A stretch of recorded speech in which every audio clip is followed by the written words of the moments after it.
Happy Monday. Here is a common story that happens all the time. And here's another example of when you are a buyer or a seller, you have to remember you're the boss. 45 days ago, I had an out-of-state seller contact me and say, hey, can you help me with something? I got a property on the market in Tampa. It's not selling. I need it to sell. I got to buy something. I'm having a hard time. Can you help me? Sure, no problem.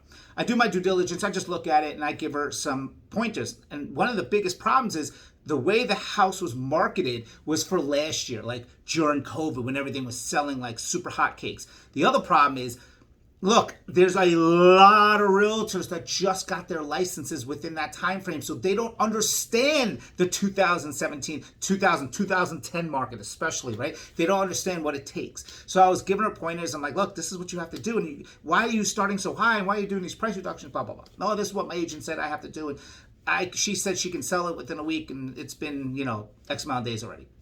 But remember, when she called me 45 days ago, the house has already been on the market for like 30 days, right? So I give her advice. There you go. No problem. Anytime you need me. And I do it for anybody. I get calls like this all the time. Well, another 20 days goes and she calls me again and she's like, well, my agent said no and she's not going to do any of that and doesn't need to and blah, blah, blah. And I go, what do you mean doesn't need to? I go, number one, you should be doing open houses all the time. It's a vacant property. Number two, where you're located is next to all these new developments going up with condos. So you should definitely be doing open houses constantly. You should stop doing all these price reductions all the time and offering more incentives, right? Why are you doing this? You can let her go. You can fire your agent if they're not doing what they said they were going to do for you. So now you're calling me upset because you can't buy the property you want to buy where you're located, but yet you won't do what's best for you. I don't understand that.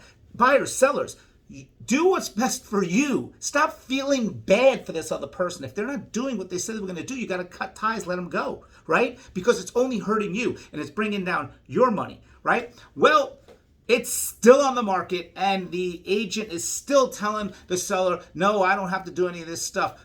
Here's what I find funny. You, the seller, should cut ties right now, right? Or the buyer. Because God forbid it doesn't sell and you drastically lose more money because now you're seeing all these, or someone just lowballs you. You just lost tons of money. Or, this is what drives me nuts too. It finally sells and that agent goes around and brags to everyone how much they sold the house for and this and that, lies to everyone like she did to this person, and then gets more listings from it, which hurts more people. Look, I am not ever in this business to hate on anyone. I'm in this business to help people with their finances when it comes to buying and selling. But it frustrates me so much that I get these calls all the time from people that are in these situations that these agents are putting them in. And all you have to do is say, you're done.